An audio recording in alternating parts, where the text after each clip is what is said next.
Good night. Good night. Welcome TNT family back to Yellow's Decode on UNC USA. I have with my friend here with me, Mr. Suman Singh, and I expect some of our others will join me. Anthony Ford, are you from Montrose? That name, I went to school with a Ford, so I need to know at Montrose Vidic. So I just want to know if that's the same Anthony down in Montrose there. Let me know. Let's let us know in the chat.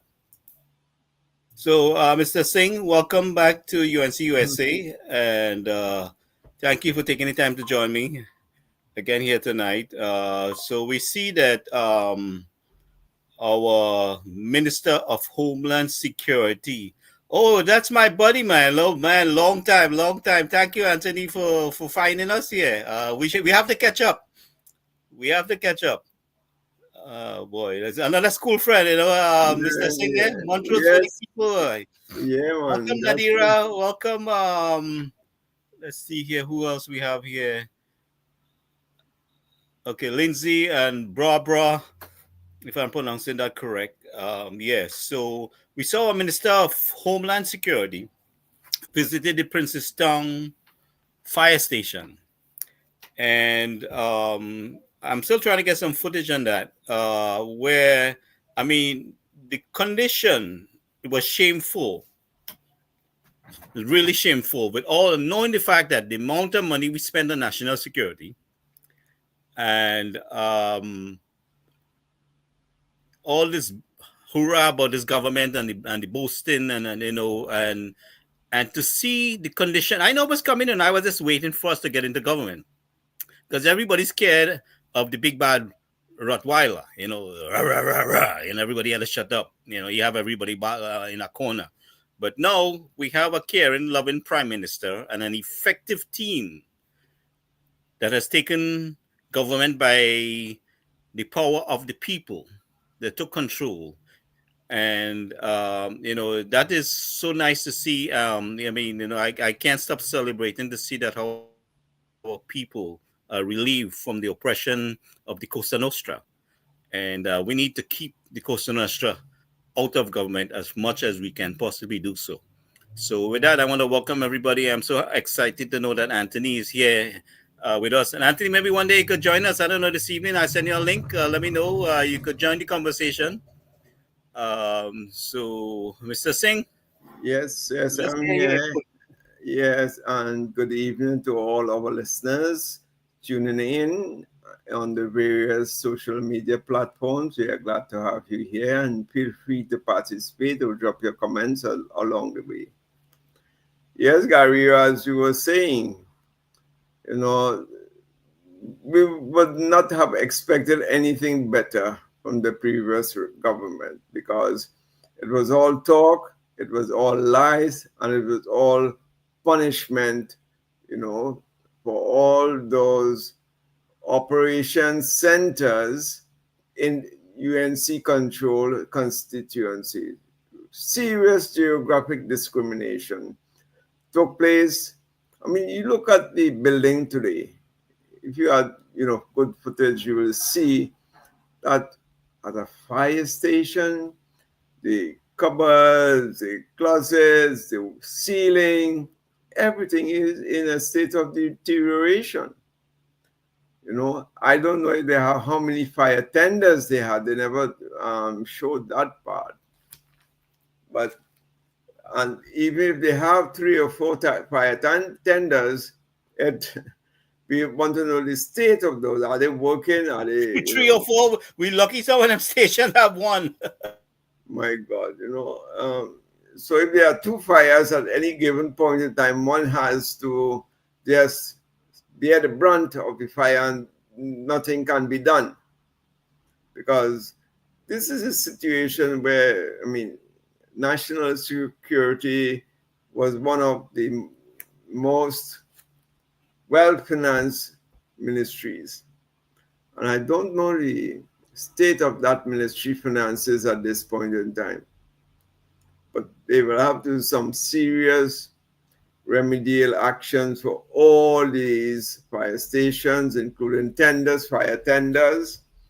and ancillary vehicles and ancillary equipment. Now we don't even know the hoses and if they have leaks or whatnot. How many leaks? I know they purchased some wooden ladders for over $1 million.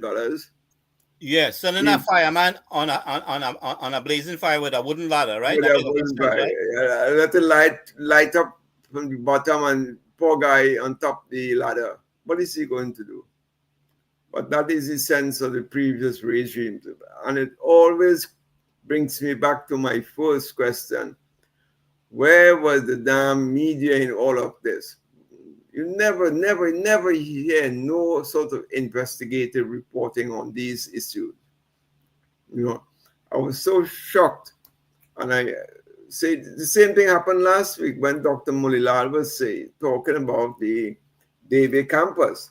One reporter now wanted to go and find out what the situation down there, you know, because the UE principal was saying something else that the classrooms and them are okay now. It's a little thing, a little bit of work and it will get it in order. But according to Dr. Munila, 70-80% of the buildings and the infrastructure and all the peripheral areas, the playground, the cafeteria, the support, departments and so on have to be clean, spray down, wipe. It's been vandalized.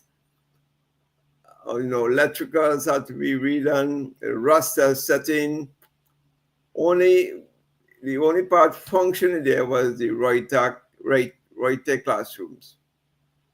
Nothing else. So we have to expect this serious dilapidation of most government buildings under the past government. They just allowed it to reach to a state where they couldn't care less. There was little or no maintenance.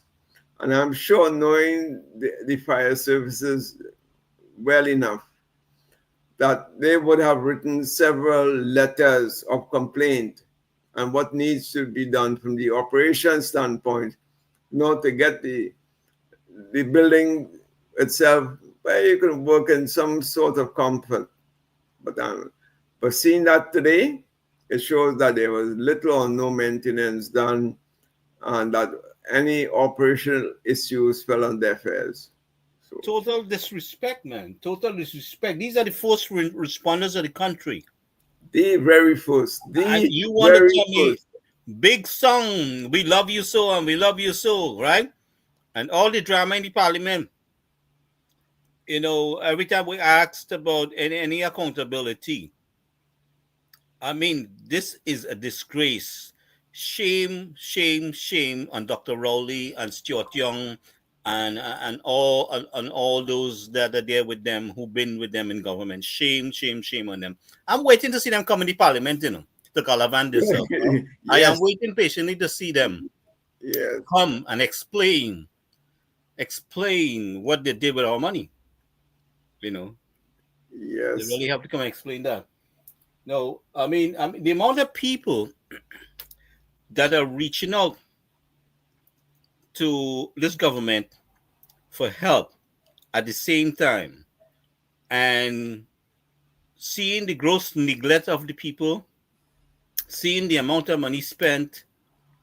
I mean, people they were suffering and even afraid to ask for help. This is the kind of impact this wicked, evil government had on our people. Because I mean, sometimes you wonder where some of these people voices are. But I was thinking today, I said, our people was really suppressed so much that they're afraid to talk. But that may be But the media, true. the That's media was that's where I'm going. media is to blame here. That's exactly where I'm going. A lot of the people may have felt intimidated, right? But what about the university? What about the analysts? What about the lecturers? You know, what about the various schools of engineering and the heads of departments and so on? To speak about maintenance or service level agreements, or from the contractor's point of view, to maintain this property after they build it and so on. Where were their voices?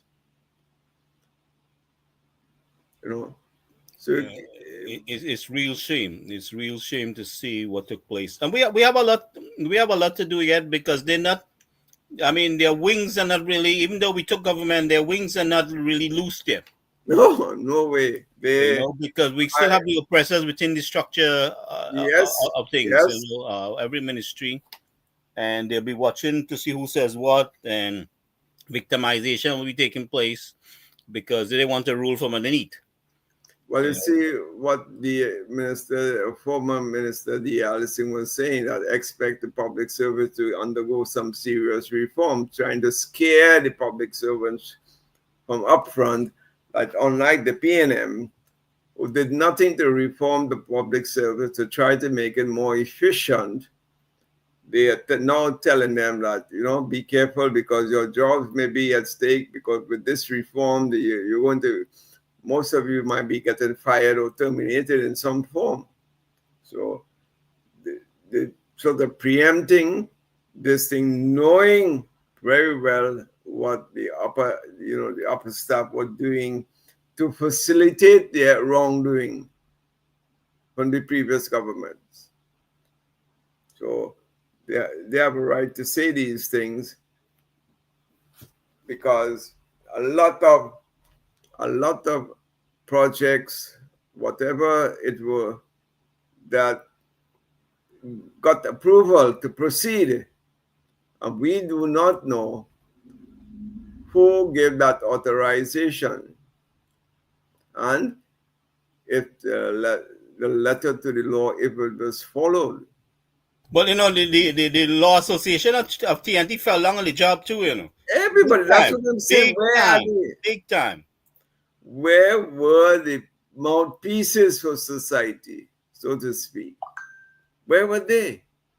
No one, the Chamber of Commerce, the religious organization, all these agencies, the Transparency International, only saw them, they had a rebirth this weekend because I never heard anything about Transparency International for more than 6, 7 years. All of a sudden, they were in the news, print news, this past weekend.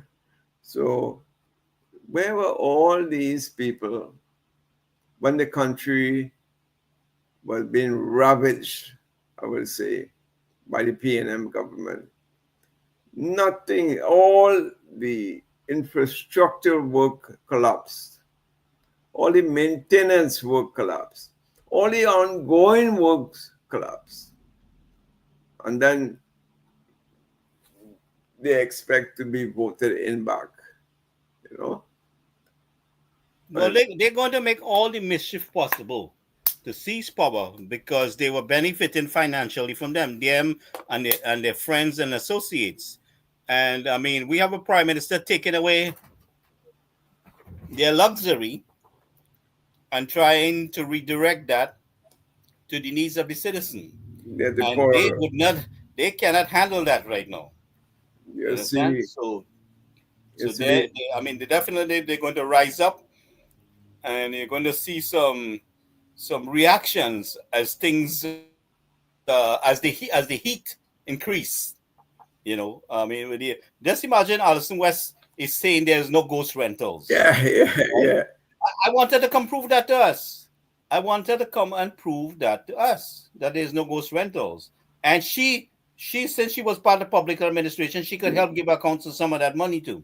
And we Yes, want to see where that 50 million that was allocated to the prime minister just before the election. We want to know about what was it, 1.4 billion borrowed just a few weeks before the election. election The already, month before, the month month before in before, and March. then 2.6 billion cannot be accounted for. And I'm sure as we go through, the auditing within a year or so, we're going to see more. We're going to come up with more stuff. Well, I was glad to hear that she's going to lay the Auditor General's report in the first sitting. So that will be interesting news. Well, some people got to run, or they might have jump out their seat and run around the savannah or something. And that goes way back. It it touched a lot of people in the public service. If you look at it from the governor in the central bank, everybody say, no, you cannot get access to our data and so on. They're telling that to the Auditor General, you cannot get access to the data.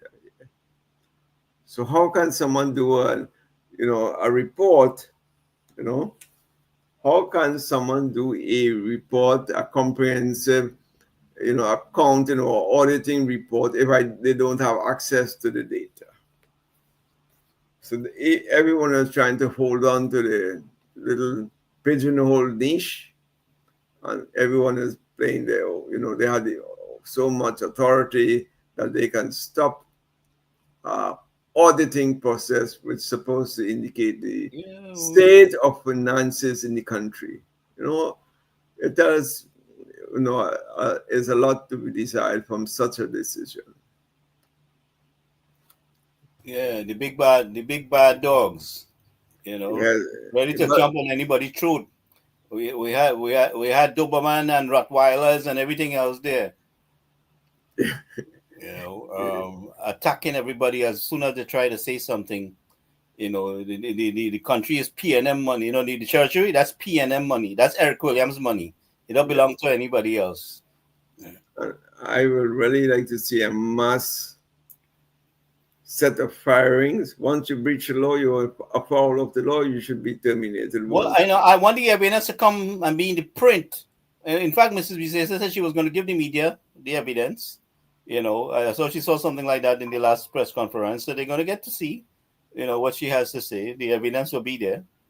And I hope that I got that right. And for as I see in the last press conference there, and it's going to be made public because it's public money, and according to the Prime Minister, everything that's public money has to be accounted publicly.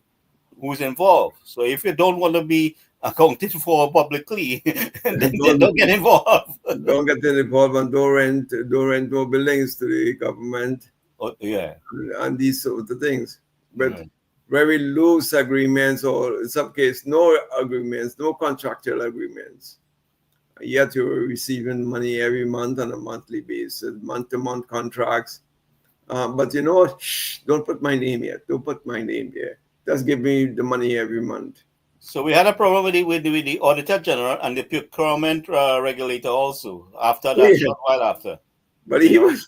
so all these laws and things, they don't mean nothing because the PNM is above the law. I hope some serious legislation should start or be implemented to give it some teeth. Well, the Godfather, we had to start with the Godfather, the Cosa Nostra, right? Lead Yes, from the head. Yeah. from the hand. And if it means to incriminate them, then do that. No, no, all that information has to come. There can be no grand charge. All that information has to come publicly. We can't play nice with them. Too much damage, too much oppression, too much wickedness towards our people. They cause too many people to suffer. And I hear the former Minister of Finance saying, oh, all the money is collected from the property tax went into the consolidated fund. And that everybody knows that. No, Totally everybody illegal. Totally illegal in the first place. No, everybody does not know that. Everybody knows what you said you're going to do with that money. You never said you were going to put it in the consolidated fund. You said we were going to allocate back that money to the various regional corporations to improve services in their communities.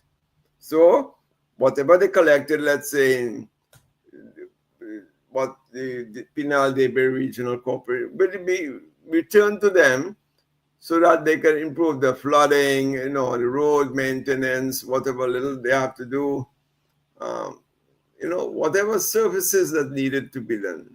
And there was a lot of maintenance to be done in those areas because they were starved initially of finances. You have to remember that they didn't have the financial resources to even undertake the money is allocated to you. They never got the full amount, and when they do get it, it was 3 and 4 months late. So what do you expect? So in this case, I never knew that monies would go into the consolidated fund, but then he says, oh, the entire public knows that. Well, that's news to me, man. That's you saying one thing, but you're doing something else. Because it never went back to the regional corporations to be used for, service delivery and maintenance of the respective, you know, things that needed to be done there. And that sort of high-handed approach uh,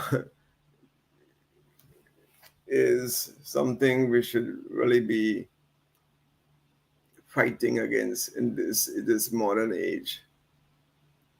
So there Well, should be. we have far too much people in need in the country to allow these kind of things to slide. It is totally selfish and heartless. But And and let's see here. Go this ahead. this and this is what I'm saying from the beginning when he started the program. Where was the print media? Where was the investigative reporters? Where was civil society? Where was the law society? Where were the lecturers and the professors at UE and so on? Where were the mouthpieces, so-called, people who will be various, columnists and so on, who will be writing articles? Where were they in all of this? This has been happening for 10 years. That's why it reached to such a poor situation. And all of them were quiet. Nobody said anything. So I hope that whenever these reports come into the light, that let the chips fall where they may be falling, and people are held accountable and punishable. That's what I would like to see, and I'm sure not only me, but the most of the population will prefer to see something like that. Those who do the crime should do the time. Yeah, because it cannot be one law for these normal citizens and a separate law for them. I think they're totally without excuse, and the money has to be retrieved. We have to retrieve a lot of money from this government.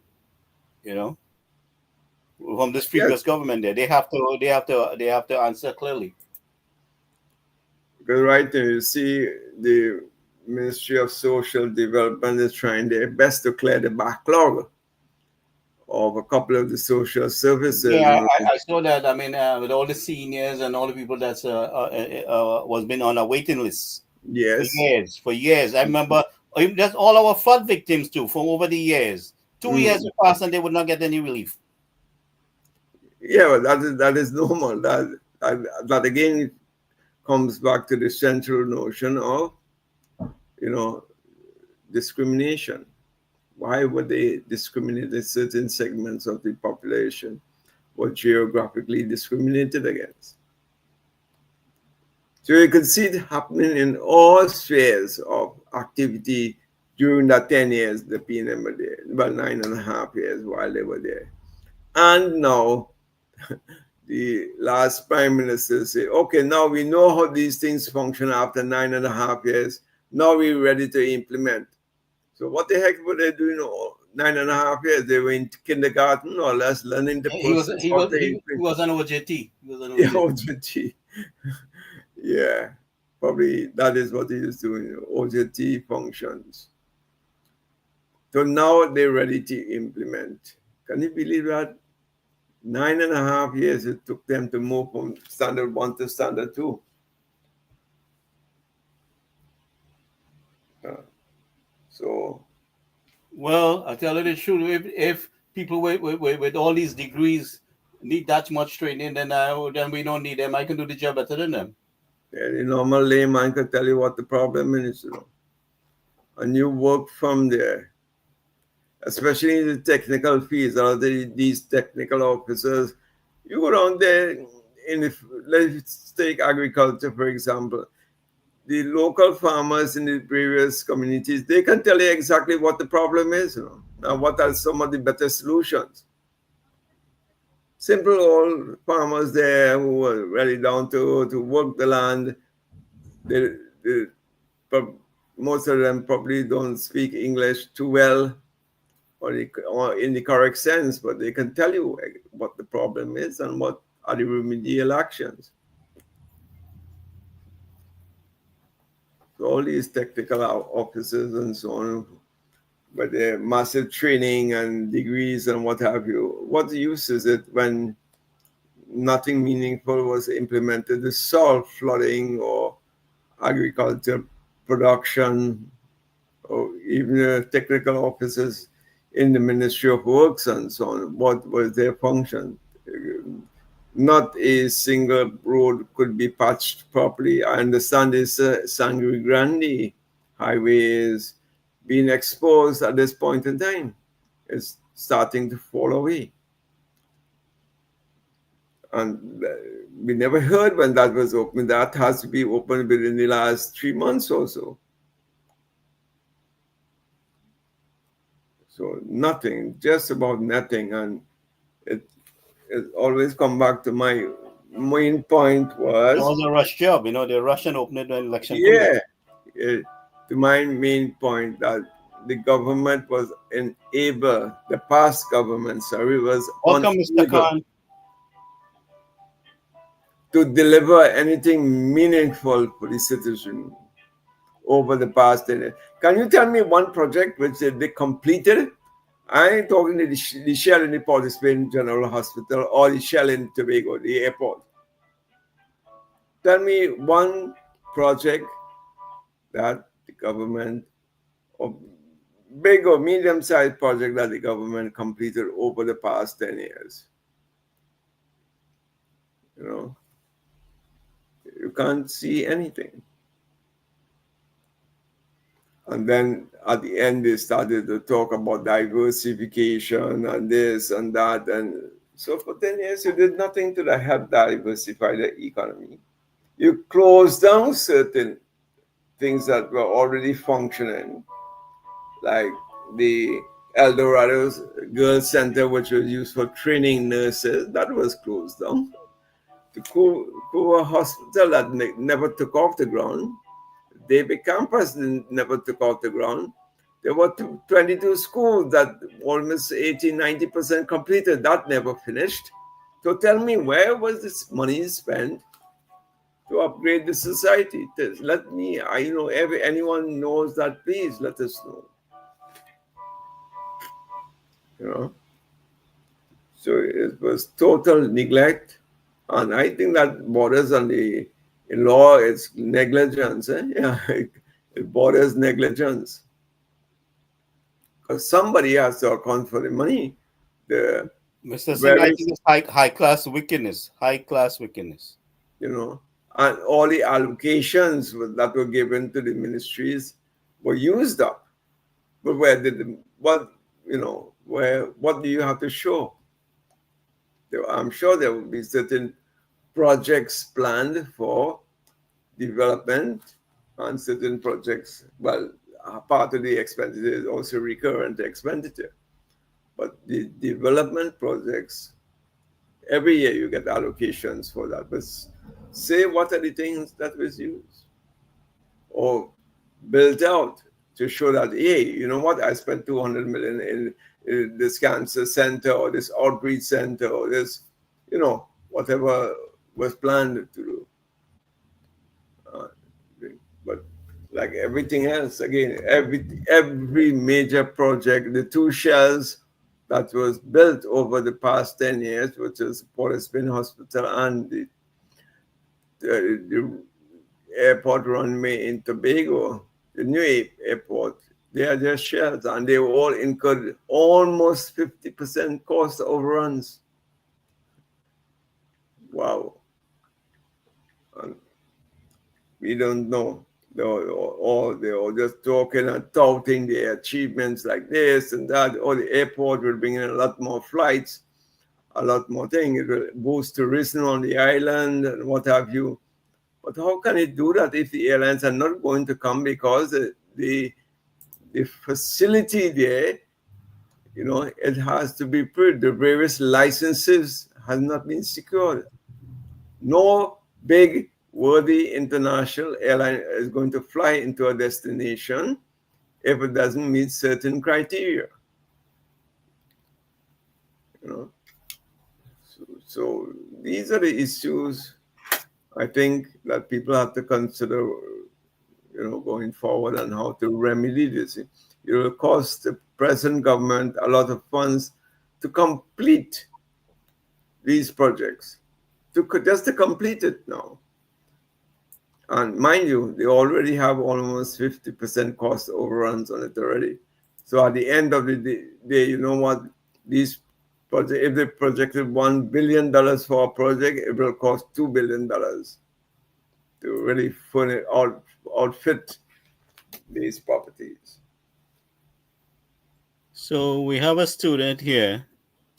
She's won a scholarship to come to the U.S. I believe it's Yale for the summer for some summer classes under a global scholarship program, and she is seeking funding. So anyone listening can assist her. Please feel free to do so. Her name is Yeah, Christian, Bidesi. Krishan Bidesi, yeah, 17-year-old student.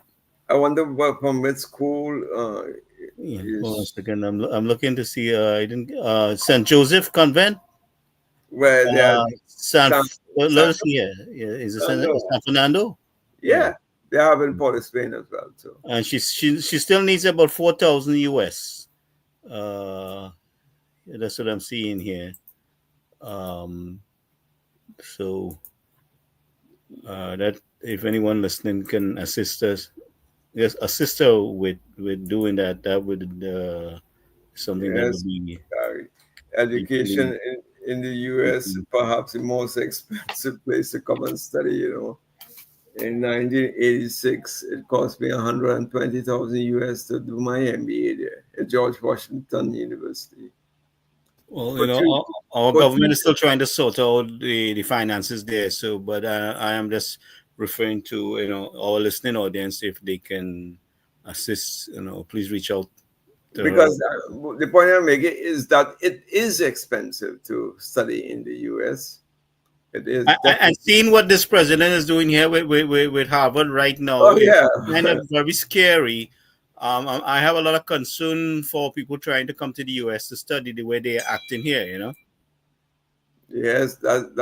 That happened last week. He banned the university from accepting any international student. So imagine have one more year to finish your master's or your PhD program, and here's that you cannot gain entry back into the US. It is, but Trump does what he wants.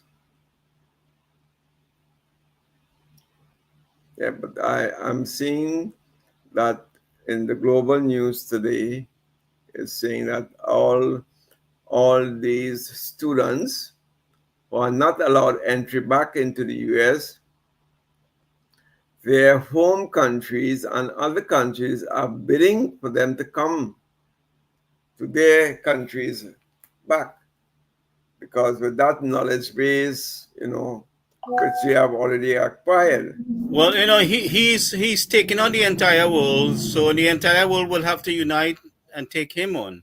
Yeah, but this is a good way.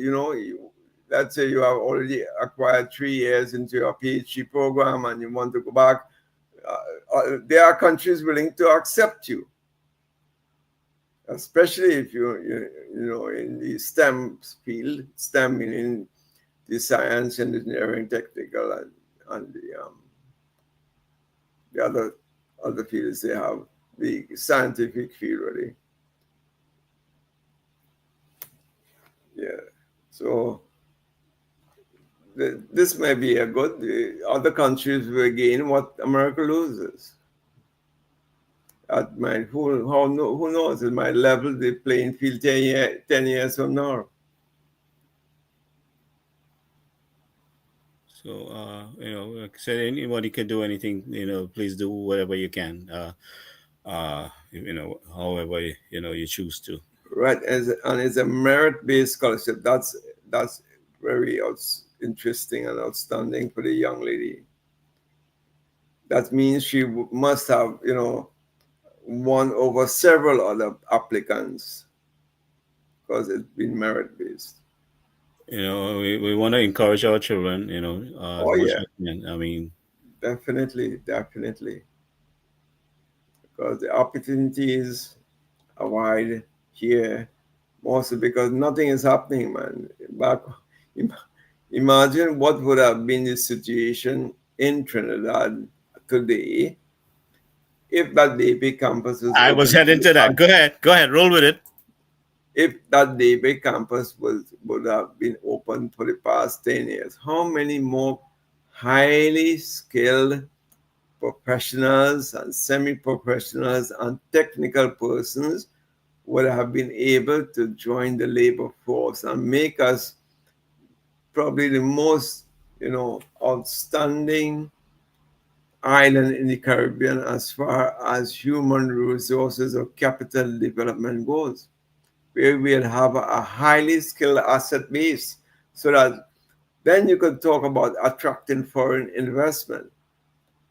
Who knows, we could have gotten Google or Microsoft or one of these companies that build data centers, Cisco systems, and so on, to as an offshoot to build up facilities in Trinidad. You know, who knows? Because of the skill level force, you may not have to come to the US. That the company go there into Trinidad and build these campuses there. I, Yes, I I am looking forward to the day that our people don't have to go overseas for healthcare, don't have to go overseas. They can go by choice, but I'm saying to have to go, compelled to go, have no other choice to go overseas for training, education, and stuff like that they need. I'm looking forward to the day that we don't ever have to do that. that's a good long-term strategic goal. But at the very beginning, yeah, with one and two doctors in the health centers who just writing prescriptions and nothing else. No examination of patients and nothing else they're doing because they're Solve so everything with a stuck Panadol. But to the I saw Mr. Doctor Sao models. Lao Sao. Yes. Um, I saw. I don't know if you saw the article Yeah, I saw there. it. I saw it. I saw Yeah, it. and he's offering to help. He's one of the doctors, that's offering to help, to Train help some of the patients. younger doctors around in that specialized field, But the thing is that we don't know. I I don't I not don't know myself, but are there any reliable health statistics being developed to determine how he does prostate cancer? He's a urologist, by the way. Also, I saw, the Cuban medics willing to work at the Cuba hospital. That's something good that I really admire seeing there now. Yeah, And but, I up here in the East Coast, seen a lot. I'm sure you might have seen them. A lot of Filipinos. well, No, seriously, they have always been in Miami here in Port Lauderdale. A lot of Philippines very good nurses, people. nurses in particular, and Yeah, they take we're good talking care. They're very friendly, and very they're knowledgeable. very knowledgeable. They speak English, not with any big accent, more or less just like us. And a lot of them are specialized nurses, meaning they like they're in charge of the ICU departments and in urology and all these things. They are like the head nurses in all these hospitals. So is that they have been trained with offshore education back in the Philippines. You got it gaining US certifications. So this is what. So they become easily employable based on the language factor and the training. As if it matches US certification, they're willing to absorb them here. And I don't know if you know, Gary, a nurse makes pretty much the same amount of money as a doctor here. And they make big money here, bro. Big money. We know that. Almost the same amount because they double up on shifts sometimes. When they do a 16 hour on a weekend and so on, they make a lot of money. It's something I could never do in my life. I mean, to see what they do, and I give those credit who have committed themselves to that, and they should be treated well. Speaking of nurses, our nurses in Trinidad hasn't really been treated very good under this Cosa Nostra government. There's been a lot of complaints. But the, Not the forgetting eating a biscuit, eh? but got really closed down the training school, my friend. So the one school that actually trained the nurses, honestly, Yeah, that's the government years that love ago, you so. yeah, on the floor, can they opened up the El Dorado Youth Camp for Gays and converted it to a nurses training school. So when they closed down that, can you imagine what? Yeah, I have to take a call. You want to carry on a minute? Okay.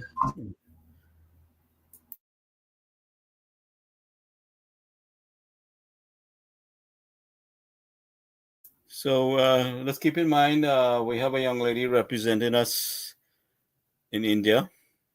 And as I said last night, she had sent a letter uh, showing some appreciation for all the support that we given her. Let's see here.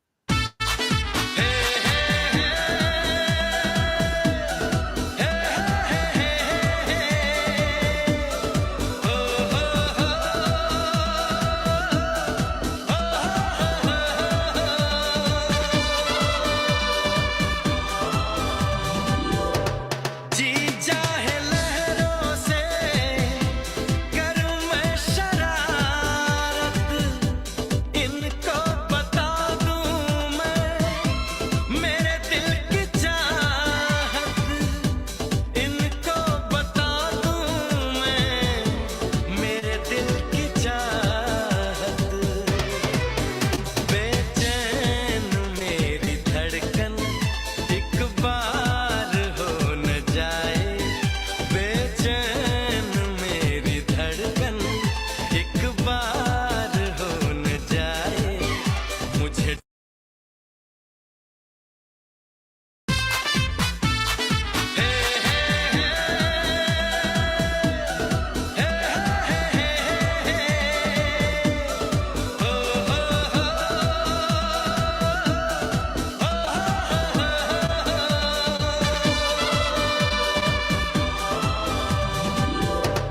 जी चाहे लहरों से करूं मैं शरारत इनको बता दूं मैं मेरे दिल की चाहत इनको बता दूं मैं मेरे दिल की चाहत बेचैन मेरी धड़कन एक बार हो न जाए बेचैन मेरी धड़कन एक बार हो न जाए मुझे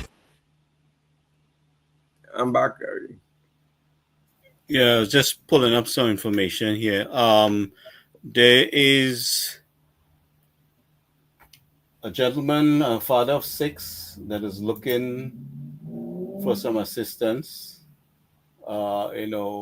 He's a struggling guy, trying to, Back in Trinidad or here? in Trinidad, Oh, and okay. his name is Akini McLeod, and wow, he's out Esperance, Beckles Trace, Esperance, San Fernando area. Mm. And I mean, Where, you see so many fathers neglecting their children and leaving a woman to fend for themselves. And here's a guy, he's fighting up his best, and I mean, we know under this previous government, there was not much help for people. And I mean, some people could have hardly wait. I mean, for Mrs. B to settle in the government, they already started crying out because they've been suffering so many years. And, while we're trying to work out the logistics with the financing, I mean, a lot of people can't really, they just got the freedom, to even ask for help, Yes, and correct. this is what I'm seeing, taking place. And while I know it, it looks like they are a little impatient, yes, because they've been desperate and suffering for many years. And our government needs a little time to organize and see where the finances at this point, and we need to create a revenue stream for the things that we promise. But the help is needed, and Yeah, and I don't, if it's the case of where all the ministries or most of the ministries have already expended their yearly allocation, it means, what does that mean? Can you draw down on next year's budget? I don't think so, because budget has to be approved by Parliament. So, and the new budget kicks in, I think, is October the 1st. and I mean, they're going to have to go back and settle that in Parliament in September, and between September and October. And so, I mean, there is no real funding in any of the government ministries at this point. So, So, and on top of that, you are to add insult to injury. All these ministries and their, what services and so on, they are broken, my friend. They are broken. So you have to go back and restructure, realign, create new systems. On top of that, you have to create policies, get the right people in the right position to do the job. And of course, I have with a strong hand on governance from the point of view of delivering people-centered activities. So all these 5 or 6 things has to be done simultaneously. So the government, this current government, has their work cut out for them big time. All these things have to be done, at least, I'll say most of these things have to be done before the next budget cycle kicks in, which is, let's leave June, July, August, and say 4 more months. So, you know, that along with investigations of existing officers, trying to deal with international lending agencies to try to get some foreign funding, and even some local borrowing some the local banks. yeah, well, before I know, while we're working at the bottom, we have to plug the leaks, right? And that is what we've been Yes, doing a good job at. And you see that's taking place. So and identifying the problem at source so that people will understand. You know, that's why I'm saying that if they put it to the people's choice, should we incriminate all these wrongdoers in the various ministries who created this situation? I think the majority of people will agree that they should be fired. So they should be fired and let a new group of people who will, you know, I was hoping that Dr. Rambrook could have joined us tonight. I know he might be busy doing something, but I saw the article where the professionals is yes, calling for a more better legislation with ODPM. And I know our messages has been far reached, where we are raising an awareness. And Dr. Ramu has been here several times and has broken it down from A to Z and what needs to be done. So I mean, the understanding is very clear, yeah, and what the has to be. the legislation in just about every aspect has to be enhanced to give it teeth. And I think that was one of the bigger problems in the prior um, incarnation of this disaster management, that they just did not have the legislation support to back up or fully implement what their, their rules were. So Well, the NOC is something that really has to be yes, mobilized in full force and fully equipped. It's not something that we can play around with, so we do have to work very hard on getting that up and running. So up and running with it's something that. having the telephone numbers to flow through one single 999, input. So, and then that can be rerouted now to the relevant departments, because it's difficult in an emergency to remember 511, 611. Is it this, 811, 899, or 866, as the case may be? None of these things have all the emergency numbers flowing through one single number, and let that single number now reroute the call to the exactly to the various uh, departments that's supposed to see about that emergency. Rather, I think he mentioned like about 16 or 17 different numbers you have to try to remember. And how in an emergency, let's say there's a little fire or some emergency at the home, or how you really know which number is for which department. So they have to regularize that, get the NOC centers fully operational, get the legislation implemented, among other things. All these things are going to take some time, and not for this year again, because the flooding already started. Now we have to do flood mitigation right through for the rest of the year, because there's no big sort of dredging and widening and deepening these water courses when they're almost filled. And they will be like this for the next 5 to 6 months. You have to only do these things in the dry season when the water table is lower, much lower. So you recognize that guy there? Yeah, no, doctor. I've known him many, many years ago. So we had So mutual friends. Yes. they put his picture up in the article there that I saw earlier.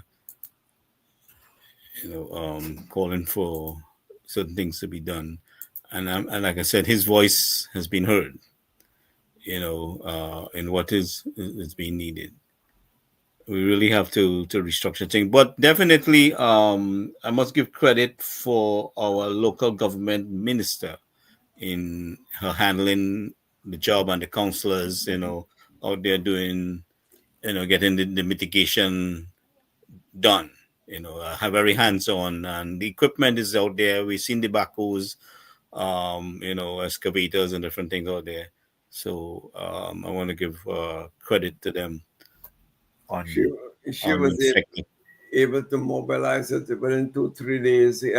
She was able to get it on the Well, she go. knows she knows the job, and like in the back Yes, of her hand. She knows what has to be done. She knows the area. She knows where the issues are.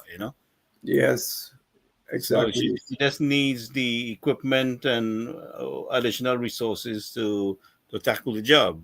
But And they were able to she source that knows from what the to be done. Ministry of from work. They were able to source those heavier equipment from the Ministry of Works and Drainage. So it was a concerted effort, and a lot of some private people as well, helped along the way. So it was a good impression and action that was taken. And it showed the leadership qualities of the Honorable Prime Minister. She put the best people on the, for the job. And that is, I've been dealing a little bit with our people there on the ground, remotely, and I've been following them, and I pretty much confident in their capabilities and to know what their objective and intention is just for years. I mean, I had Galton Maraj on this program, you know. Okay, okay. Yeah, and I mean, Galton is one guy. He has all knowledge of how to get the things done. He just needed the resources, and the funding, and he can get the job done. He does not need anybody else to tell him what to do. Correct. He's fully knowledgeable. He just needs the resources under his belt. So he's one guy I can vouch for, alongside and we have Ryan Rampasad, out at that Kuva Taparu Tabakit Corporation. Ryan is a very effective guy also. Has been out there, very hands-on, very knowledgeable in getting the job done. So these are people that, like I say, I'm very confident that they can get the job, done. And these would have been the same people who, year in and year out, would have experienced the same problems over and over and over again. So they would know how best to tackle these situations, you know, because having been through it this year, last year, the year before, not once but twice, but three, four, five times, you develop a certain level of expertise now on how to handle these scenarios. So hats off to these guys. That is really commendable to get the situation more or less back to normal this time around. But it's not going to be an easy job. It has to be continuous over the next couple of months because I'm saying it's a rainy season. It's here. It's to be expected. So you have to be on, playing your A game all the time. Yes. I saw today also the Ministry of Education had their AI sensitization for schools, teachers in the north and east of Trinidad. Tomorrow will be the southern district. So a couple of people called me to let me know how it went and so on. Oh, that was nice. That was nice. Yes, that's my basically AI is my forte. So I I really have loved to see what the contents were, was being taught, and how it's been taught. Because, as I told you, Gary, I've been through the process of coming from of AI here in the US, and how Anthony, if you would like, I could send a link to you and you could jump in for a few minutes if you have the time, if you don't mind.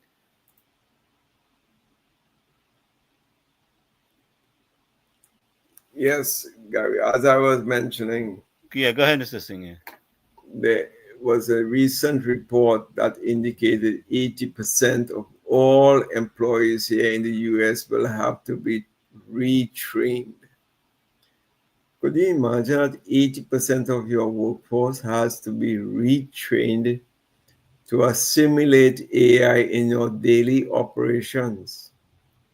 So if you don't know AI, you know, basically the systems that are going to be created will be upgraded to suit or to use those AI systems. The policies have to match that. The legislation has to match that as well to make it implementable. So that's a whole new area. You're talking about your workforce, which is the people who does the work for you. And AI in education is perhaps one of the bigger fields of study because I'm sure you know that here in the school system, I can tell you in Broward County, which is the biggest school district in the USA, 194,000 students. To get, AI into the classroom is a challenge for them here as well. So we have much less than that. It's the world we live in, Mr. Singh, and it's how we use it, and how how we use and manage it. Yeah, but you want to make sure that the population is occurrent to what is happening outside. You can work, you can literally enhance your productivity a few times more. One person can do the job of five, six persons, and more than that. More than that. If you really want to. Now, we say short term, it can create unemployment. That is quite a fact. It will create unemployment because if you go to the front desk of any ministry, how many people do you see there? It could be anywhere between, 8, 10 persons there. You can make that system much, much more efficient by having 2 persons there. So I posted the link, just in case anybody would like to jump into the conversation. Feel free to do so in the chat. Yeah. But again, it's not only in education. AI is in business. AI is in healthcare. AI is in law. All these areas is going to have big impact on AI in transport systems. So you imagine if you have to interact with any of these agencies that are using AI, and you are unable to, what's going to happen? And it was good foresight for the prime minister to set up that ministry of, part ministry of AI, which was one of my early recommendations, and I was glad to see that it was the very next week. It was, you know, on the platform. I even saw I have to our candidate representing us in India, them Annalisa Nanton was even talking about that. Uh, Yeah, I was very impressed to see that. I mean, everything is in falling in place. I mean, you've seen it from different people, and it's nice to see she went all the way there and talking about that also. good, fantastic, and she's making the country proud, I'm sure. Yeah. So that's what I'm saying, Gary. Then eventually our workforce, the same training and retraining will have to be done. That's a massive exercise to go through all the teachers, all the public servants, and what have you, the decision makers, the people at the top, the technical officers, the people who literally run the country. They need to be aware of the capabilities of AI and how it can be of help to assist them. Remember, it's nothing new. AI is just a tool. But if you don't know how to use, let's say, a spade, you might try to dig the soil with the handle side rather than the blade side. Understand what I'm saying? If you don't know what it is. So that's why your supervisors, head of departments, ministers, technical officers, and the whole works need to be aware, at least, how this thing operates. Not to mention the efficiency that it will bring and the enhanced productivity as well. The chances of errors and mistakes are very, very limited. You know, and a simple thing it's like a traffic management system, to let you know that this road is busy from 4:15 to 4:25. Use another side road or something like that. Just the case of giving you information as an alternative.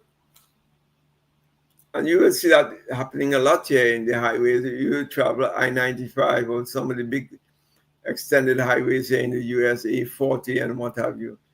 You will see, time to downtown Miami is 7 minutes.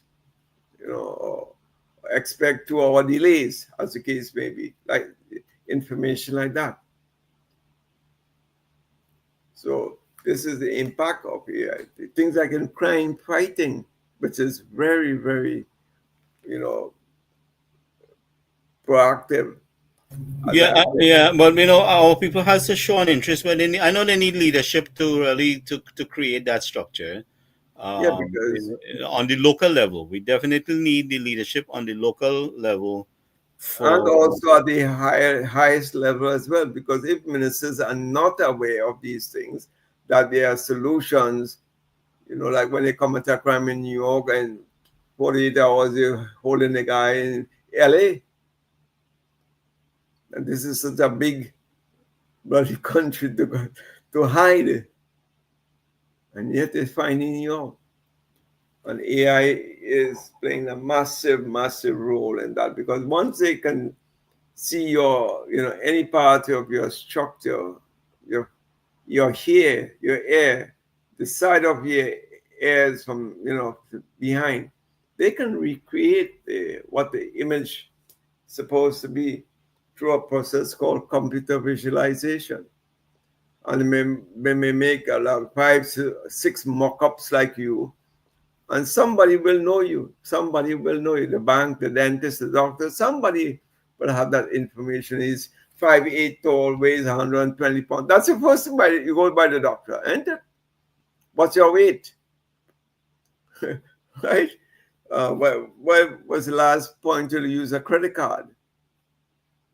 What was the expenditure for? All these things, that data. By analyzing the data, that's how they catch it. So it's a scientific process. And when you have the DNA lab and so on to go and work alongside that concurrently, just take the rate at which you get in, serious leads to capture the criminals. All you have to back that up with the past judicial system. If you have to do night courts or whatever holiday courts, and segregate the minor offenses from the more serious offenses, that's so they don't clog up the system. You can try to make a little dent in it, and hopefully over the next 5 years you can cut it down. Because traffic courts really should be by itself and not part of the overall system.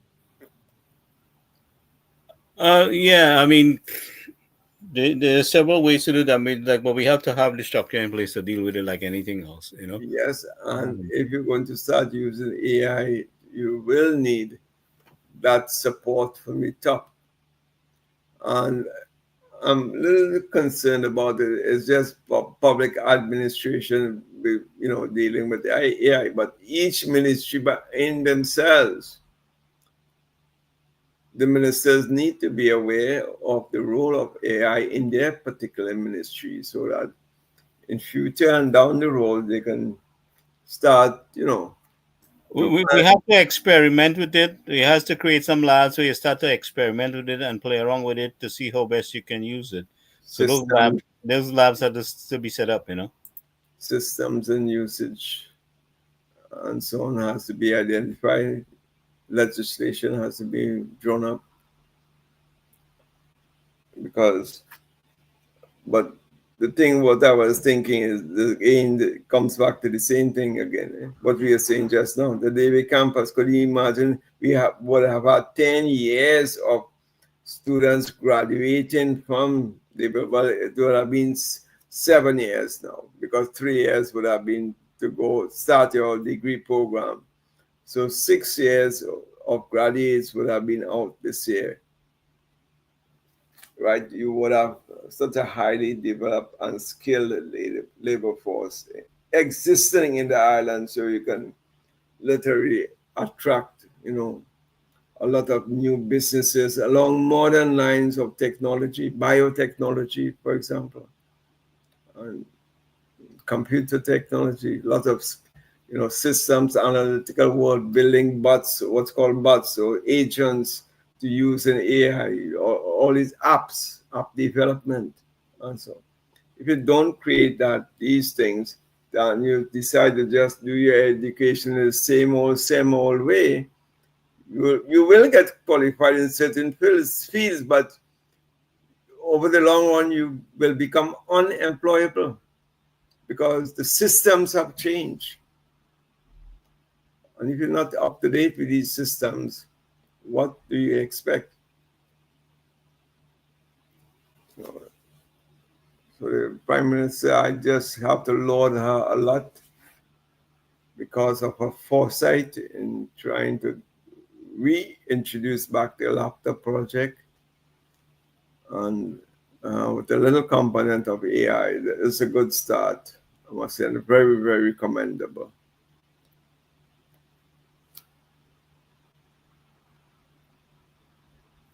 So I see we're dealing with some Sahara dust coming our way, Trinidad and Tobago.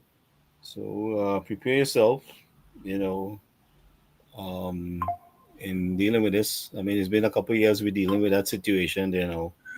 Yeah. And I mean, I noticed even over here, my sinuses have been giving me more heck Well, trouble than before for some reason, you know. it reaches in the coastline here as well, that and the problem of sargassum seaweed, which affects the entire Caribbean region now. Uh, that's that is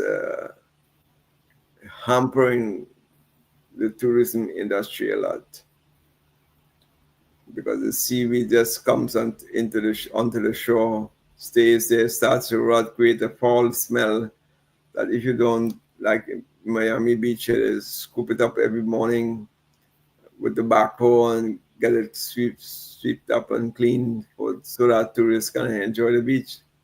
But it happens every day. And then it depends on the tides and so on too. But most of all, it's the smell it creates after the fresh, rotten smell. Um, it's very evident in a lot of areas in Tobago right now as we speak.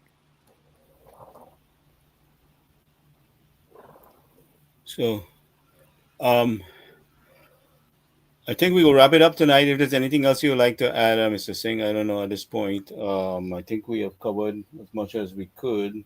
I don't think I'll leave anything out for the night. So if there's anything you would like to add at this point, please do so. I would like to thank our listening audience and like to remind you that the invitation is open to our listening audience to join the conversation at any given time you feel there's a need for you to say anything. And we also want to hear from you what's going on in your local community and how we can assist with bringing attention to it. So with that, I will say good night, Mr. Singh. You want to wrap up here for a little bit? Yeah, it would be remiss of me if I did not mention how happy, today is a public holiday in the U.S. Memorial Day. Yeah, yeah. We do have to give thanks and recognition for those Yes, who have given their lives and yeah, make a sacrifice. yeah. Memorial Day is very significant. Yeah, we take our freedom for granted, and this is one of those days which we should be thankful. We, And they have given their lives to protect people outside the country. I mean, the issues are more so with the politicians than the actual soldiers who do the job. But they do their job out of loyalty and love for country, and it's very admirable to see the sacrifice they make. Yes, and with that, I will let you join me on thanking our listening audience for having the patience to listen to us, and feel free to join in at any time. You always with your comments, criticisms as well. Don't be mindful of that. You can criticize us as well on what we can do to upgrade our delivery. If you can come in as an analyst or as a technical person or as simply as Somebody with common sense. a Yeah, commentator yeah. on Welcome, Himraj. Welcome to Yellow Zico with UNC USA. We deeply appreciate you taking the time to join us. Nadira, Anthony, my buddy, I'm so happy to know it's you. Riaz, let's see who else. Lindsley, and someone using the name by Bra Bra. I don't know. Uh, yeah, I saw that some bro on yeah, they are supporter. They are a regular person here. Okay, I Um, didn't see some of our regulars on what's the girl from the nurse from Canada, Nova Scotia, Nadia. um, the girl from Canada, you talking about Fazia? She's in. Parker, yes, Yeah, Parker. she went to Trinidad. She to take care of some stuff, so she will get Okay, with us. okay. You know, Yes, we should also try to get, if we can get one or two other analysts on the program here who are going yeah. to offer advice in various fields or But even. I want to get the people on the ground. They are the right analysts. You know, the people on the ground or people in the local community, they are the best analysts to tell us. You know, I want to be able to give a voice for people in the local community. This is the objective here. You know, we have too much experts and expert opinion, and they suck up the the experts suck up the fun, and the job doesn't get done. You know, That's correct. yeah, Exactly what yeah, I mentioned earlier today, yeah, yeah. Exactly So. what I mentioned earlier I today. I am a common sense scientist, you know, Yeah, and yeah. I like to deal with people. I am, but I don't. I fill many hats from the ground up Yeah, yeah, to the highest yeah. level, as you can well know. But So I mean, solutions are solution. They have good solution, better solution, the best solution. We yeah, should I want always to aim for thank the best. Councillor Kamla Pagu for reaching back out to me. I was trying to get her contact information, so I will invite her here as soon as she's available, and I'm looking forward to getting any kind of footage, pictures of your work on the ground there, so we can broadcast it, and it cannot be denied that you did the job. It can always be pulled back up, and so we want to recognize your hard work on the ground there, our councillors and MPs and the crew on the ground there, the people that's working to get the job done. We want to say thank you and that we deeply appreciate all their hard work and commitment. Uh, you I know, don't know, Gary. We may wish to try something tomorrow if we can get a feed of the Indian Arrival Day celebrations with Dr. Bodo and well, well, I all he has to is to get somebody. I'll create a link, and all he has to get somebody to use in his constituency to use yeah, their device to stream it. That's as simple as that. So, and this invitation is open to all our UNC representative, whether it's a council or activists, MPs. This channel is available to your disposal where you're having something, an activity, you're doing some work there, there's a development. Just give me a holler, and we have you up and running. So it's at your disposal. So I've said it many times, and if you know someone there who can assist Dr. Budu in that area to help us broadcast it, I will create the link. And so at that is least my it intention. will give the local population here in the US, something to at least bring back memories for them. Yes, I think So that's say good night, everybody. Thank you for taking the time. And yeah. we'll be back on tomorrow night. Tomorrow night we have a guest, that's going to be coming with us to tomorrow night, and maybe some other. So we are expecting one of our government officials tomorrow night. Let's see if that uh, is able Materialize. to be worked. Yeah. Yeah, yeah. Okay. Good So night, that, everyone, and have a good one. Take care. Thank you. and everyone, thank you for joining.